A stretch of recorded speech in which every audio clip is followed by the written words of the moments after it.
Une synapse neuromusculaire, comment est-ce que ça fonctionne? Neuromusculaire, donc c'est la connexion entre un neurone et une cellule musculaire. Jusqu'à présent, vous aviez appris les synapses neuroneuroniques, donc connexion entre deux neurones. Le principe est quasiment le même. Vous avez par contre cette fois un neurone dit moteur parce qu'il va déclencher un mouvement. Donc ce neurone moteur en bleu, lui, dans son axone, va transmettre un train de potentiel d'action dont le codage est en fréquence. C'est un message nerveux électrique moteur.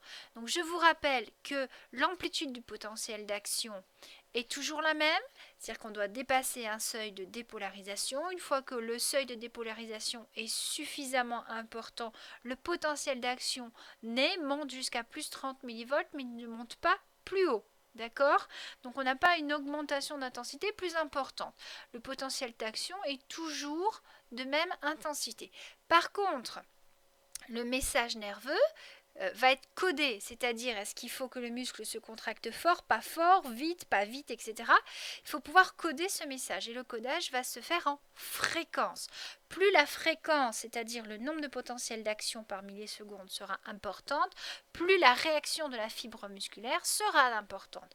Plus le codage est faible, c'est-à-dire une faible fréquence, un nombre de potentiels d'action faible par milliseconde, plus la réponse de la fibre musculaire sera faible. Donc comment se manifeste la réponse de la fibre musculaire? Tout simplement, on a un train de potentiel d'action qui arrive au bout de l'axone, donc finalement une sorte de courant électrique, mais le neurone n'est pas en contact direct avec la fibre musculaire. Il y a un espace qu'on appelle la fente synaptique et il va donc falloir trouver un relais qui va aller sur la fibre musculaire pour déclencher la réponse de la fibre musculaire et c'est le rôle du neurotransmetteur, donc un transmetteur d'informations neuroniques. Ici, c'est une molécule appelée l'acétylcholine dans le cas des synapses neuromusculaires.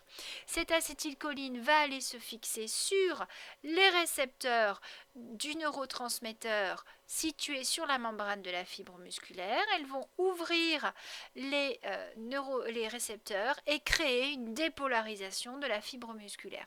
Donc le codage ici va se faire en concentration de neurotransmetteurs. L'axone ne libère pas beaucoup de neurotransmetteurs, la réponse sera faible.